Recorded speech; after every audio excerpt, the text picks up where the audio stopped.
Hola, bienvenidos y bienvenidas una vez más a También Opinamos. Mi nombre es Katia Vite y el día de hoy estoy con José Luis Medina.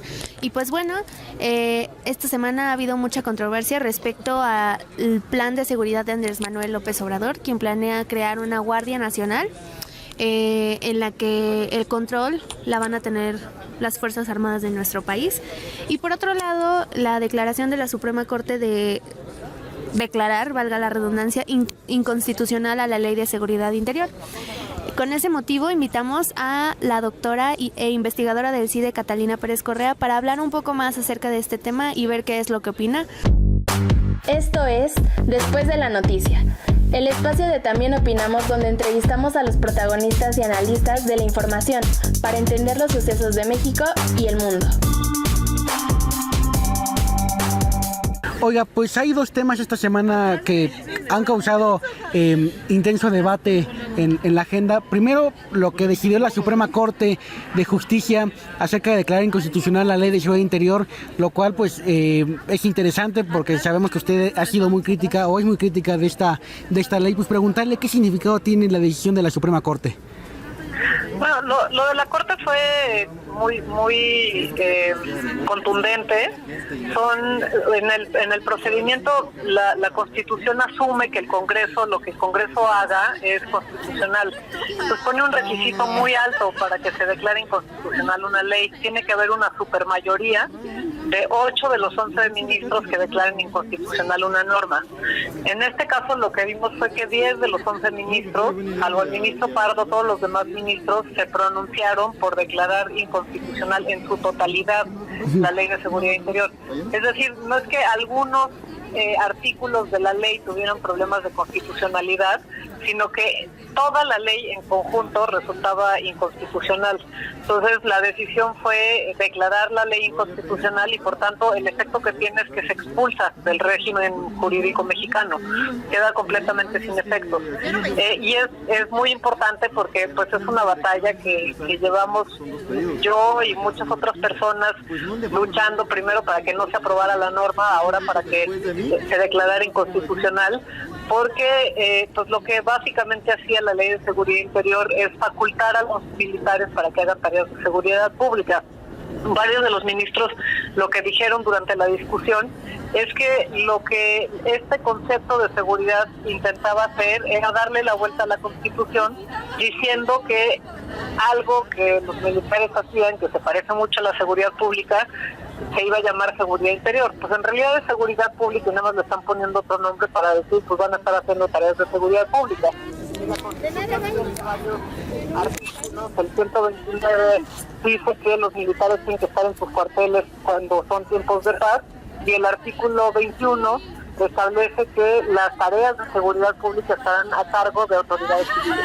Entonces, una de las cosas que fue muy importante de esta decisión es que hubo un pronunciamiento de la Corte en el sentido de decir es incompatible con nuestro sistema constitucional el que los militares están haciendo los jefes de policías en la calle.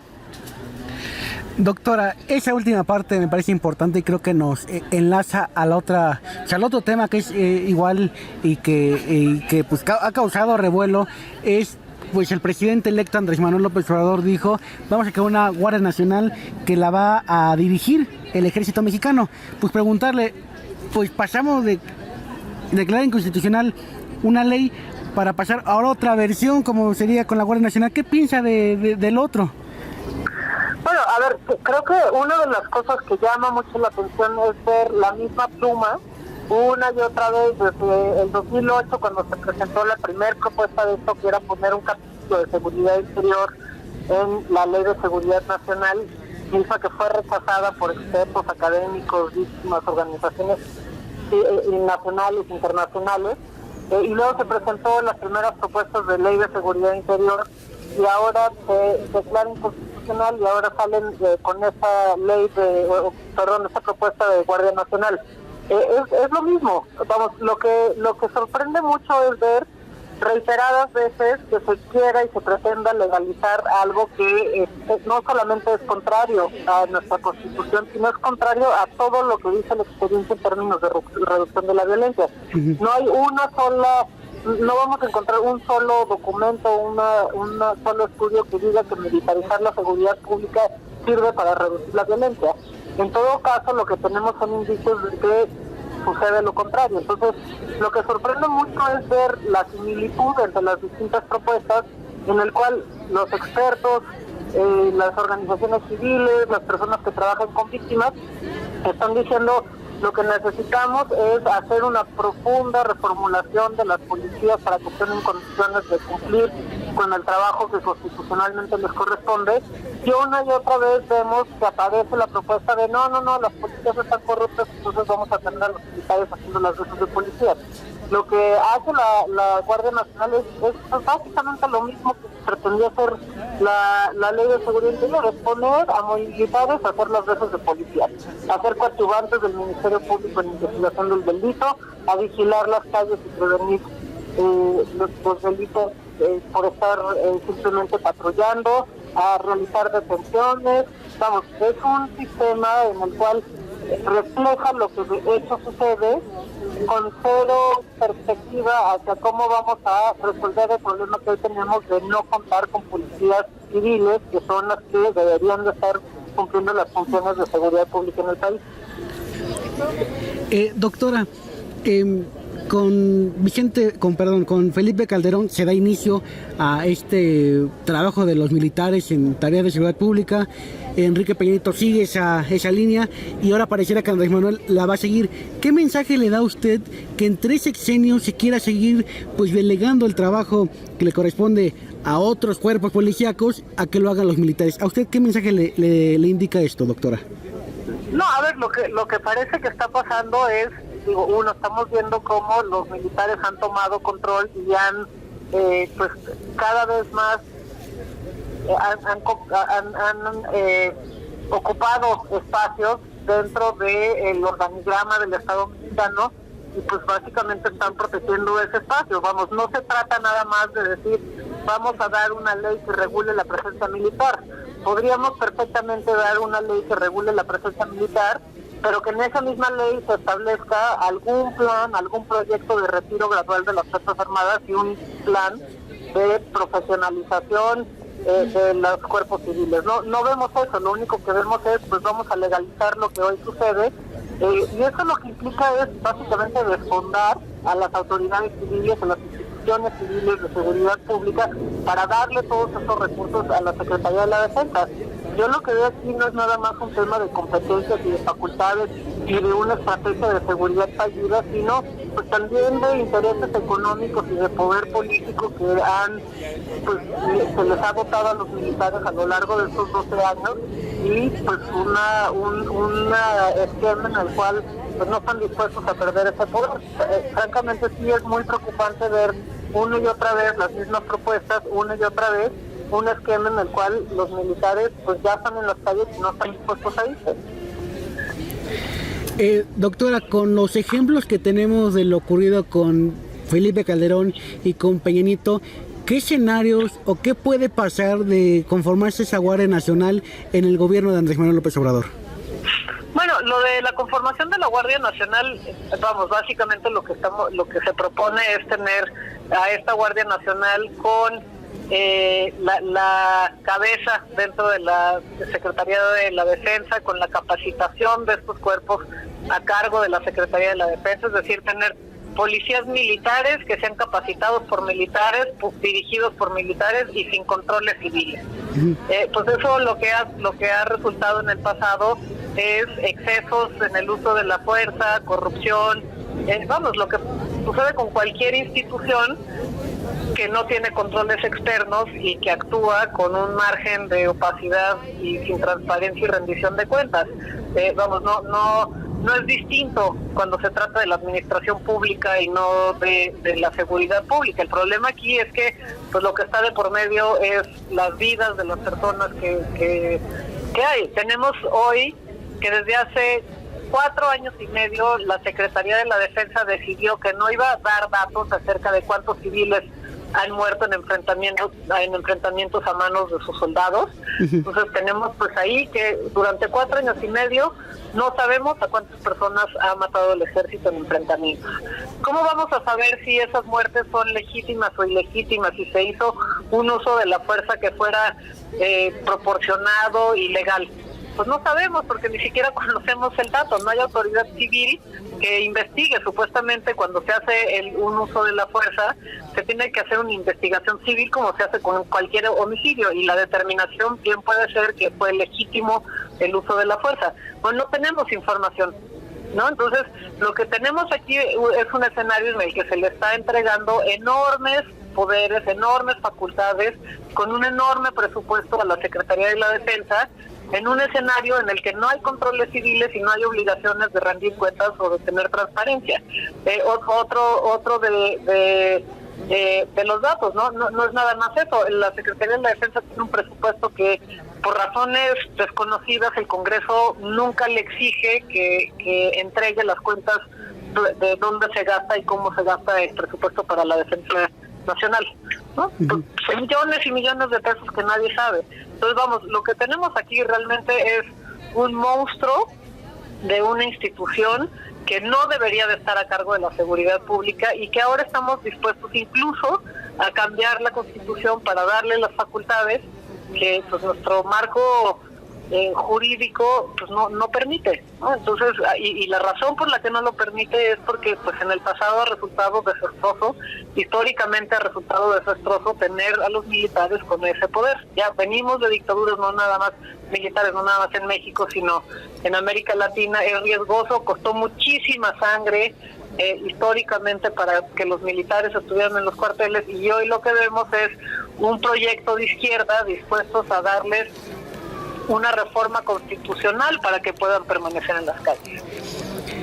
Si echamos a andar la imaginación y la suspicacia, pues eso nos tendría que dar temor, ¿no? Vamos, o sea, yo lo estoy llevando al exceso para mostrar los riesgos que vienen implícitos en esto, pero vamos, es que no se puede entender realmente cómo es que llegamos al punto en el cual el López Obrador está dispuesto a entregar la seguridad pública a los militares, ¿no? ¿Somos una república civil o somos una república militar?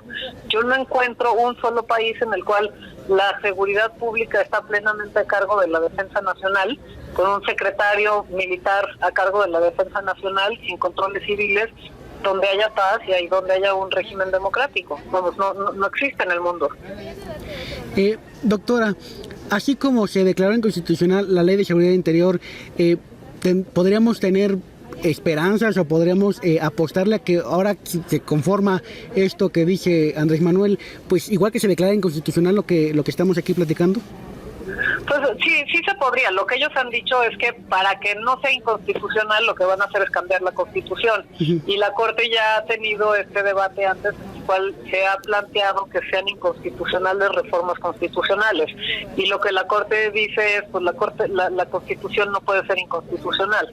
Ahora, son tantas las partes de la Constitución que hay que cambiar que a mí me parece difícil pensar que vaya a ser un texto congruente la Constitución en términos de todos los artículos que se tendrían que cambiar para poner en marcha este plan. Incluso México tiene tratados que ha ratificado y de los que formamos parte, pues que estarían en contra de una propuesta que ponga en riesgo los derechos fundamentales de esta forma. Entonces, no es simplemente la Constitución, sino todos los tratados en materia de derechos humanos que forman parte del derecho mexicano, y que habría que hacer una revisión de cada uno de sus textos para ver si la Guardia Nacional cabe o no cabe dentro del sistema jurídico mexicano. Lo que es lamentable es eso, que simplemente digan, pues si la Constitución estorba, pues cambiamos la Constitución, como si la Constitución fuera un papel ahí, cualquier ley. La Constitución supuestamente tiene que ser el marco jurídico que pone las reglas para que todos, que sepamos la cancha bajo la cual jugamos. Si alguien que está jugando un juego puede cambiar las reglas del juego cada vez que las reglas del juego no le convienen, pues no es un juego muy justo. Claro. ¿No? Y no es un juego que permite la construcción de un Estado de Derecho o políticas que legitiman a quien está a cargo. Entonces, vamos, no se puede simplemente decir que porque la Constitución me estorba para hacer lo que quiero cambie la Constitución. Doctora, aquí a mi lado también se encuentra mi compañera Katia Vite y tiene una pregunta, entonces le cedo la palabra a Katia para que se la formule. Sí, claro. Doctora, buenas tardes. Escuchando ¿Qué tal? todo lo que nos comenta y llegando a la conclusión de que definitivamente el utilizar al ejército para cuestiones de seguridad pública no es la solución, mi pregunta es, ¿cuál sería entonces la verdadera solución o la solución definitiva para resolver el problema de seguridad que vive nuestro país? Bueno, ahí, fíjate, sí es un poco, es bastante lamentable que se haya incluido el tema de la Guardia Nacional en la forma en la que se hizo dentro del plan de paz y seguridad, porque el plan, si uno revisa otras partes, pues tiene componentes que son muy positivos y que son importantes.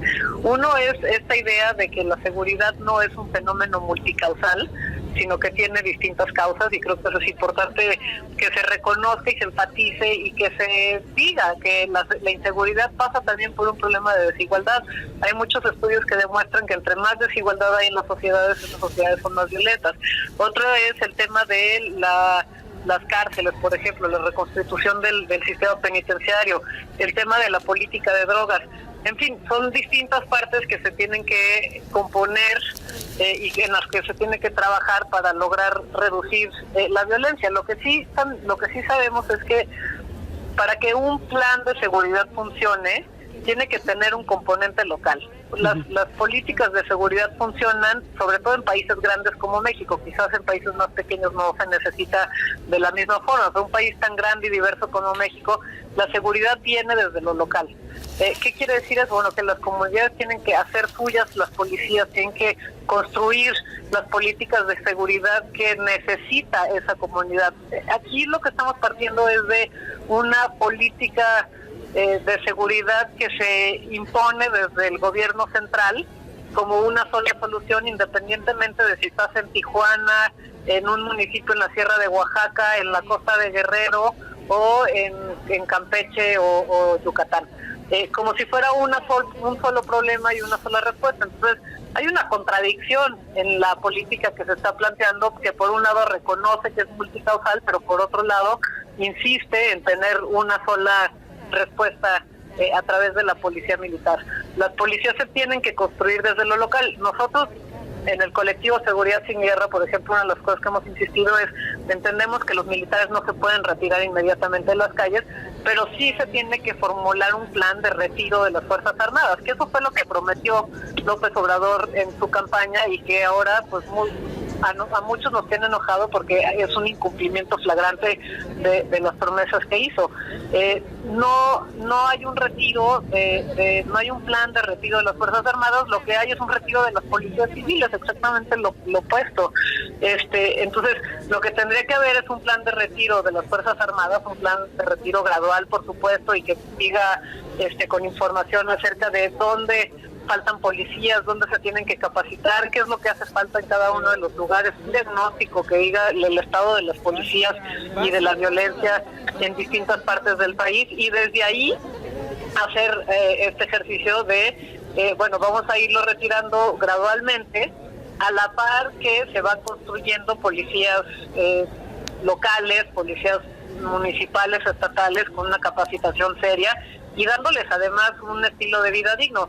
Justo unos días antes salió la encuesta del INEGI sobre capacitación y de las policías, y una de las cosas que sale es el estado en el cual trabajan las policías, las condiciones laborales que tienen, que son pues, francamente durísimas y que rebasan por completo las capacidades que tienen. Entonces, si realmente queremos policías civiles, lo que tenemos que hacer es invertir en policías civiles. Decía Alfonso Durazo, el próximo secretario de Seguridad Pública, que iba a haber una inversión en las policías para la formación de las policías militares, en la cual se les iba a dar un entrenamiento de 8 o 9 meses a cada una de las personas que formara parte de esta corporación. ¿Por qué se le está dando esto a las policías civiles y no a las policías militares y no a las policías civiles? Pues, ¿dónde está el diagnóstico que dice que es mejor capacitar a las policías militares que a las policías civiles? Y vuelvo a mi punto anterior, acá hay algo que está sucediendo que no estamos viendo, que está empujando el tomar la decisión de fortalecer el aparato militar con el consecuente debilitamiento del aparato civil. Doctora, mencionó algunos puntos importantes, entre ellos estaba la desigualdad y el aspecto de las drogas. Actualmente estamos viendo los primeros avances que indican que se va a legalizar la marihuana. ¿De alguna manera esta legalización contribuiría a mejorar o solucionar el problema de seguridad? Bueno, depende cómo se ve. Hay propuestas que se han presentado en el cual lo único que se pretende es despenalizar sin resolver el tema del mercado. Si se da una buena regulación de la política de drogas, sí podría contribuir. En cualquier caso, una de las cosas que contribuye es a disminuir la violencia que el Estado ejerce contra enormes porcentajes de la población, que además tienen características similares. Son jóvenes que provienen de ciertos barrios en las ciudades, que pues la política de drogas es una excusa, una máquina bajo la cual la policía puede estar deteniéndolos, extorsionándolos, metiéndolos a la cárcel porque les agrega dosis mayores a las que tenían, y eso implica todo un problema de legitimidad del Estado, de violencia hacia las comunidades, que repercute al final del día en el tema de oportunidades económicas y de violencia, de existencias de condiciones delictivas. Entonces, vamos, sí, por supuesto que serviría también si podemos reenfocar los aparatos de justicia que hoy se abocan a eso, a que estén persiguiendo otro tipo de delitos. Bueno, doctora. Sí, aquí sigo. Que ya no la escuchábamos. Doctora, yo supongo que usted y muchos ciudadanos no se van a quedar con las manos cruzadas. ¿Cuáles serían los pasos ahora a seguir, pues, para tratar de decirle al gobierno electo, pues, Andrés Manuel, no estamos de acuerdo con la Guardia Nacional? Bueno, a ver, creo que hay distintas técnicas y tácticas dependiendo de dónde está cada persona parada. Creo que la primera respuesta ha sido a través de las redes sociales, en los medios de comunicación, en editoriales, pero pues también tendrá que haber recursos legales y tendrá que haber pronunciamientos de instituciones civiles, ONGs, de instituciones nacionales e internacionales nuevamente para revisar lo que está pasando. Pero vamos, lo que vemos acá es no un proyecto de Morena, sino lo que vemos, y lo repito, es un proyecto que lleva 12 años tratando de consolidar a los militares y el poder de los militares sin controles civiles en el país. Esto es Después de la Noticia, el espacio de También Opinamos, donde entrevistamos a los protagonistas y analistas de la información para entender los sucesos de México y el mundo. Sin duda nos mantendremos al tanto de lo que ocurra en el escenario de la seguridad en nuestro país. Yo le agradezco a José Luis Medina. Gracias, Katia, gracias a la doctora Catalina Pérez Correa y gracias a ustedes. Por supuesto también a la doctora, y pues nos escuchamos o nos vemos, quién sabe, hasta la próxima.